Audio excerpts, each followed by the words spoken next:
Mathematics 1 यानी कि algebra के पेपर को अटेम्प्ट करते समय चैलेंजिंग पार्ट यही है कि जितने भी क्वेश्चन हम लोग सॉल्व कर रहे हैं मैक्सिमम क्वेश्चन का सोल्यूशन फर्स्ट गो में उसका आंसर सही आना चाहिए। दूसरी चीज, ये सोल्यूशन फाइंड आउट करते समय कम से कम मिस्टेक्स हम लोग करें। और तीसरी चीज, ये सारे सोल्यूशंस को फाइंड आउट करने की जो प्रक्रिया है वो सही टाइम लिमिट के अंदर होनी चाहिए, जिसके लिए आज की वीडियो के थ्रू मैं आपको बताऊंगा इसी अलजेब्रा में सही पेपर प्रेजेंटेशन कैसा होगा और सही टाइम मैनेजमेंट कैसा होगा। नमस्कार दोस्तों, मैं सौरभ एडुकाता में आप सबका स्वागत करता हूं। जहां पर आज की वीडियो में हम बात करने वाले कल होने वाले मैथमेटिक्स 1 यानी कि अलजेब्रा की पेपर प्रेजेंटेशन के बारे में। यहां पर सबसे पहले चीज हम लोग ये जानेंगे कि जितना समय पेपर को सॉल्व करने के लिए मिल रहा है उसका सही यूटिलाइजेशन कैसा होगा, हर एक क्वेश्चन के लिए कितना कितना समय आपको देना है। उसके बाद ये भी जानेंगे कि किन सीक्वेंस में क्वेश्चंस को अटेम्प्ट करें, किस क्वेश्चन को पहले उसके बाद कौन सा क्वेश्चन, ये सीक्वेंस को भी बात करेंगे विद रीजन। उसके बाद मैं आपको बताऊंगा हर एक क्वेश्चन को सॉल्व करते समय ऐसे कौन कौन से प्रेजेंटेशन टिप्स है जो ध्यान में रखना काफी जरूरी है। अब इन दोनों चीजों को डिटेल में जानेंगे, बट उससे पहले वीडियो को पॉज करके अभी एक लाइक करना है और आपको कमेंट करके ये बताना है कि इतने सारे प्रिपरेशन करने के बाद भी ऐसा कौन सा चैप्टर है जिसका थोड़ा सा तो डर आपको लग रहा है। जिसमें शुरुआत हम लोग टाइम मैनेजमेंट के साथ करेंगे, जहां पर आपके मैथमेटिक्स 1 यानी कि अलजेब्रा के पेपर में 5 क्वेश्चंस पूछे जाते हैं कुछ इस प्रकार से। जिसमें शुरुआत अगर क्वेश्चन नंबर 1A के साथ करें तो 4 एमसीक्यूज पूछे जाएंगे एक एक मार्क के, जिसको अटेम्प्ट करने के लिए 10 मिनट का समय is more than enough. Question number 1B की बात करें तो 4 1 मार्कर्स पूछे जाएंगे छोटे छोटे क्वेश्चंस, उनको अटेम्प्ट करने के लिए 15 मिनट का मैं समय यहां पे दे रहा हूं। 15 मिनट एक्चुअली ज्यादा समय है, बट पहला ही क्वेश्चन है, इसमें जल्दबाजी में गलती ना कर बैठो आप, इसलिए थोड़ा सा ज्यादा समय दे रहा हूं। अगर टाइम सेव होता है तो सेव करिएगा, आगे उसकी जरूरत होगी। क्वेश्चन नंबर 2A की बात करूं तो 3 एक्टिविटीज आपको पूछे जाएंगे, 2 आपको सॉल्व करने हैं जो कि 2-2 मार्क्स के रहेंगे, और इनको सॉल्व करने के लिए 10 मिनट का समय मैं आपको दे रहा हूं, यानी कि एक एक्टिविटी 5 मिनट के अंदर अंदर हो जानी चाहिए। क्वेश्चन नंबर 2B की बात करूं तो 5 क्वेश्चंस 2-2 मार्क्स के पूछे जाएंगे, जहां पे 4 आपको अटेम्प्ट करने हैं और हर एक क्वेश्चन को अटेम्प्ट करने के लिए आपको लगभग 3 मिनट का समय मिल रहा है, यानी कि 15 मिनट में क्वेश्चन नंबर 2B आपका कंप्लीट हो ही जाना चाहिए। उसके बाद अगर मैं बात करूं क्वेश्चन नंबर 3A की तो 2 एक्टिविटीज पूछे जा रहे हैं। अगेन क्वेश्चन नंबर 2A की तरह एक्टिविटीज पूछे जाएंगे, बट ये एक्टिविटीज थोड़े से बड़े रहेंगे। 2 में से एक एक्टिविटी अटेम्प्ट करना है, 3 मार्क का रहेगा, जिसके लिए 10 मिनट का समय मैं आपको दे रहा हूं। अगेन ये 10 मिनट ज्यादा है। अगर आप ये क्वेश्चन नंबर 3A का एक एक्टिविटी 5 से 7 मिनट में कंप्लीट करते हो तो ये बचा हुआ टाइम आगे आपको बहुत ज्यादा हेल्प होगा। क्वेश्चन नंबर 3B की बात करूं तो 4 क्वेश्चंस दिए हैं, 3 मार्क के, 2 आपको अटेम्प्ट करने हैं, यानी कि यहां पर एक क्वेश्चन को सॉल्व करने के लिए 10 मिनट यानी कि 2 के लिए 20 मिनट में दे रहा हूं। यहां पे कम से कम 5 मिनट आपका सेव होना चाहिए, और ये जितना भी सेव किया हुआ टाइम है वो क्वेश्चन नंबर 4 में यूटिलाइज होगा। बिकॉज क्वेश्चन नंबर 4 में 3 क्वेश्चंस दिए हैं, 2 आपको अटेम्प्ट करने, हर एक क्वेश्चन 4 मार्क का होगा, और यही है वो हाई ऑर्डर थिंकिंग स्किल का क्वेश्चन जिसको हर एक स्टूडेंट को अटेम्प्ट करना है। आंसर गलत हो सही हो उससे कोई लेना देना नहीं है, क्वेश्चन को अटेम्प्ट करना काफी जरूरी है, जिसके लिए 20 मिनट का मैं समय दे रहा हूं। हर एक क्वेश्चन को 10 मिनट का समय is more than enough. Time जितना भी सेव किया है वो इसमें डाल दो एडिशनली। क्वेश्चन नंबर 5 3 मार्क का क्वेश्चन है, एक ही आपको अटेम्प्ट करना है, 10 minute is more than enough. अब सीक्वेंस की अगर बात करें तो जिस सीक्वेंस में आपके पेपर में क्वेश्चंस दिया है उसी सीक्वेंस को फॉलो करना जरूरी है। व्हाई, रीजन के साथ बताता हूं। सबसे पहले शुरुआत अगर क्वेश्चन नंबर 1A के साथ करते हैं, उसके बाद 1B की तरफ बढ़ेंगे, फिर क्वेश्चन नंबर 2A के साथ शुरुआत करते हैं, 2B की तरफ बढ़ेंगे, फिर शुरुआत करते हैं क्वेश्चन नंबर 3A की और 3B की तरफ बढ़ेंगे, और लास्ट में पेपर का अंत होगा question number 4 and question number 5 से। यहां पर क्वेश्चन नंबर 1A से लेके क्वेश्चन नंबर 3B तक आपकी गाड़ी एकदम स्मूथ चलेगी without any kind of disturbance. Why, because ये क्वेश्चंस ऐसे क्वेश्चंस है जो 85% ऑफ द स्टूडेंट्स जो अभी वीडियो देख रहे हैं आराम से सॉल्व कर लेंगे। वो बात अलग है फाइनल आंसर गलत है या सही है, बट सॉल्व करने में कोई दिक्कत नहीं आएगी बच्चों को क्वेश्चन नंबर 3B तक।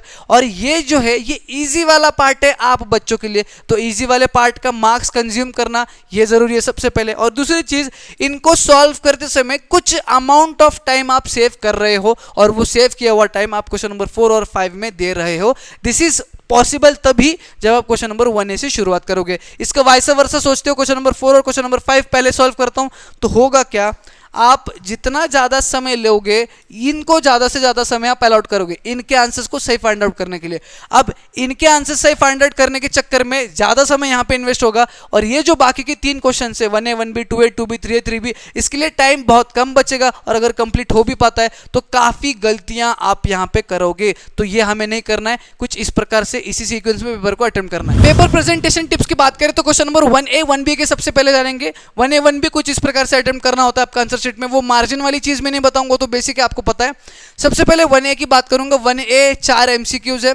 यहां पर एक चीज ध्यान में रखना है, जैसे यहाँ पे 1A लिखते हो, ठीक है, जैसे यहाँ पे आप 1A लिखते हो जैसे यहाँ पे आपने 1A लिखा है तो 1A के बाद जो MCQs के आंसर्स है वो डायरेक्टली आप ऑप्शंस लिखने वाले हो। एक चीज़ ध्यान में रखना है, पहला का क्या है आंसर C, ठीक है, उसके बाद एक लाइन छोड़ो। दूसरा क्या क्या है आंसर B, उसके बाद एक लाइन छोड़ो, और कुछ इस प्रकार से आगे आपको अटेम्प्ट करना है। यानी कि ऑप्शंस लिखते समय भी बीच में एक एक लाइन का स्पेस छोड़ो। जैसे ही 1A खत्म हो जाता है एक लाइन खींच दो कुछ इस प्रकार से, उसके बाद जितना भी पेज है उसको छोड़ दो और 1B नेक्स्ट पेज से शुरुआत करो। Is that clear for you? 1B की अगर बात करें, 1A में जितना भी कैलकुलेशन वाला पार्ट है वो लास्ट में आपका होगा रफ पेज पे, तो रफ पेज बनाना ना भूले। Is that clear for you? 1B की अगर बात करें तो 1B का सोल्यूशन जो है, ये 1B के क्वेश्चन जो है वो 1 मार्क के है, जहां पे आपका मैक्सिमम मार्क्स यानी कि पूरे के पूरे मार्क्स इस फाइनल आंसर्स पे डिपेंडेंट है।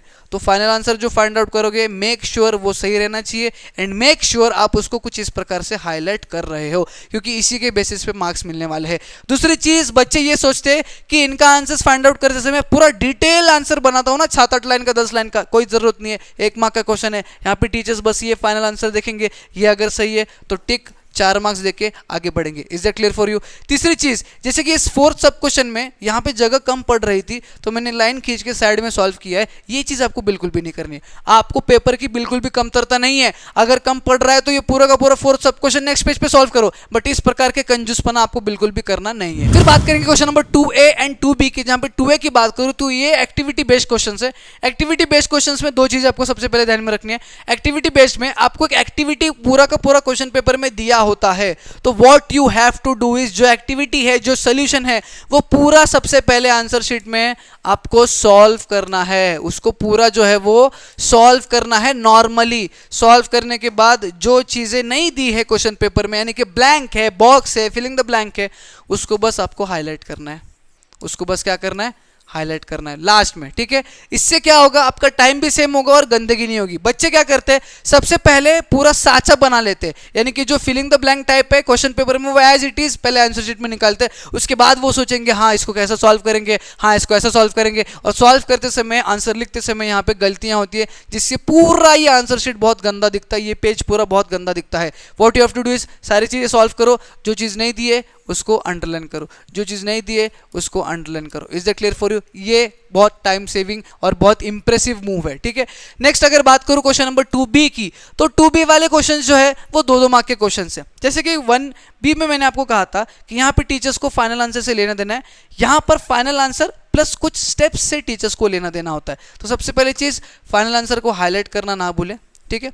दूसरी चीज, जो स्टेप्स आप इंक्लूड कर रहे हो वो ऑन पॉइंट स्टेप्स रहने चाहिए। ये सोल्यूशन ऑन पॉइंट सोल्यूशन रहना चाहिए। इसमें खींचा तानी एडिशनल स्टेटमेंट्स को डालो इंप्रेस करने के लिए कोई जरूरत नहीं है, सारा वेस्ट ऑफ टाइम हो जाएगा। इसमें ऑन पॉइंट आंसर लिखो, जो चीजें महत्वपूर्ण है, जो स्टेप महत्वपूर्ण है, बस उसी को रखो और उसी की मदद से फाइनल आंसर आपको फाइंड आउट करना है, क्योंकि यही चीजें देखी जाती है। जैसे कि यहाँ पे सैंपल स्पेस सही लिखा है नहीं देखा जाएगा, एन ऑफ ए सही है नहीं देखा जाएगा, ये ए देखा जाएगा, एन ऑफ ए लेकर देखा जाएगा, फॉर्मूला सही है नहीं देखा जाएगा, फाइनल आंसर सही है नहीं देखा जाएगा।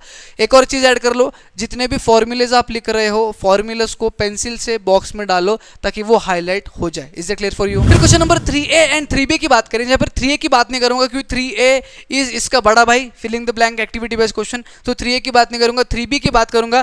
3B की बात करते समय सबसे पहले मैं ये आपको बताना चाहता हूं कि 3B के आंसर्स 3 मार्क्स के लिए पूछे जाते हैं। कुछ इस प्रकार से उनके आंसर्स रिप्रेजेंट करना एक्सपेक्टेड होता है, और यहां पर आप थोड़ा सा टाइम जो है वो सेव करने वाले हो। सबसे पहले चीज जो मैं बताना चाहता हूं, इन क्वेश्चंस को सॉल्व करते समय काफी स्टेप्स आपके रहने वाले हैं, और उन स्टेप्स को मार्क करना बिल्कुल भी नहीं भूलना है।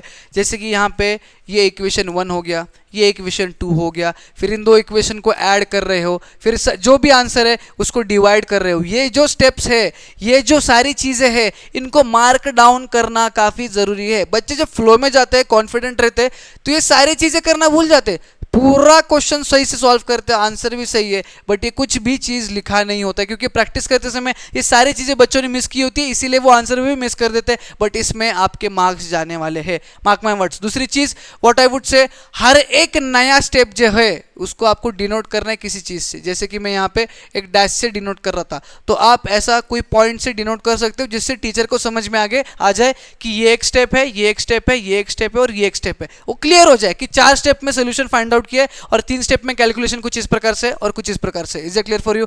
एक और चीज जो मैं बताना चाहता हूं, जैसे कि यहां पर एक क्वाड्रेटिक इक्वेशन सॉल्व कर रहा हूं और क्वाड्रेटिक इक्वेशन को सॉल्व करते समय फैक्टर्स को फाइंड आउट कर रहा हूं। फैक्टर्स को फाइंड आउट करते समय गलतियां हो सकती हैं, बट वो गलतियां आपको इस मेन आंसर शीट में बिल्कुल भी नहीं करना है। जो भी आप सॉल्व कर रहे हो ना, उसका एक रफ छोटा सा पार्ट रफ पेज में आपको सॉल्व करना ही करना है। मैं ये नहीं कहता हूं कि रफ पेज में पूरा का पूरा आंसर फाइंड आउट करो, नहीं।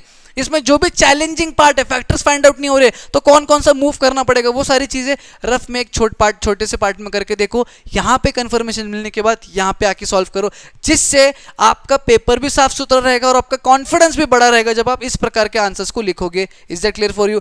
दूसरी चीज है, यहां पे जितने भी स्टेटमेंट्स को लिखने की जरूरत है जो कि ज्यादा बताए, ज्यादा इंफॉर्मेशन दे उस आंसर के बारे में, उतने स्टेटमेंट्स को लिखो। और ये सारे स्टेटमेंट्स को फॉर्म करते समय simple language, simple sentence formation की मदद लेना है। कोई कॉम्प्लिकेटेड हाई फाई वर्ड्स की मदद आपको बिल्कुल भी नहीं लेनी है। जितने भी सिंपल वर्ड्स है उनके मदद से एक सेंटेंस आपको फॉर्म करना है, स्टेटमेंट आपको फॉर्म करना है जो ज्यादा इंफॉर्मेशन दे रहा है। उसके बाद क्वेश्चन नंबर 4 और क्वेश्चन नंबर 5 की बात करेंगे, जो कि 4 और 3 मार्क्स के लिए पूछा जा रहा है। इसमें कुछ रूल्स तो सेम रहेंगे, कुछ चीजें तो सेम रहेंगे जो 3B में मैंने आपको बताए थे।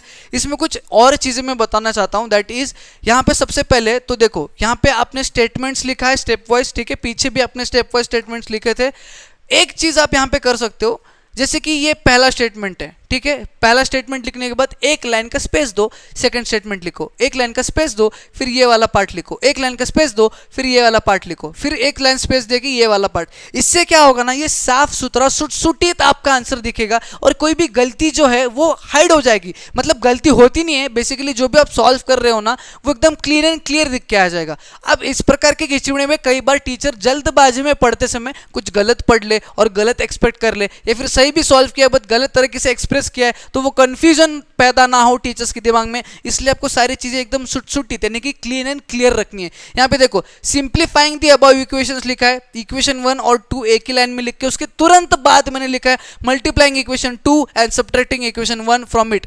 तो ये जो चीज है ये कंफ्यूज करने वाली, यहाँ पे बीच में एक लाइन का स्पेस छोड़ते तो वो और अच्छा और क्लियर दिखता पढ़ने के लिए, ठीक है। दूसरी चीज, यहाँ पे मल्टीपल आंसर्स आपके आने वाले हैं, ठीक है, जैसे कि यहाँ पे देखो y की वैल्यू 19 आ गई, x की वैल्यू 36 आ गई, और इनके मदद से आगे का सोल्यूशन, आगे का पेरीमीटर आपको फाइंड आउट करना है। तो जितने भी मल्टीपल आंसर्स है, जितने भी ऐसे वाले आंसर्स है जो आपको फाइंड आउट करना है और उसके मदद से मेन आंसर फाइंड आउट करना है, उसको अंडरलाइन करना या फिर उसको मार्क डाउन करना ना भूले, जिससे टीचर को आप हाईलाइट कर पाओ कि मैम सर देखो ये है मेरा y की वैल्यू 19, मैम सर देखो ये है मेरा x की वैल्यू 36। ये आपको हाईलाइट करके दिखाना है, ठीक है। बच्चे इसमें यूजुअली ये सारी चीजें भूल जाते हैं जल्दबाजी में, बट नहीं। सबसे इंपॉर्टेंट चीज, एक और चीज मैं बताना चाहता हूं, जब भी आपका फाइनल आंसर आएगा उसको तो आप बॉक्स में डालोगे, बट उसके बाद इस आंसर का देयरफॉर वाला स्टेटमेंट लिखना काफी जरूरी है। देयरफॉर वाला स्टेटमेंट लिखना काफी जरूरी है। Same goes for question number 3B, आपको लास्ट में देयरफॉर वाला स्टेटमेंट लिखना काफी जरूरी है। इसका इंपॉर्टेंस है और आधा मार्क इसके लिए रखा जाता है, मार्क माय वर्ड्स। ये सारे चीजें, छोटी छोटी चीजें जो आपको ध्यान में रखना है सॉल्व करते समय। अगेन, गंदगी कम से कम रहना चाहिए इसमें, इस चीज की हमेशा ध्यान रखिएगा।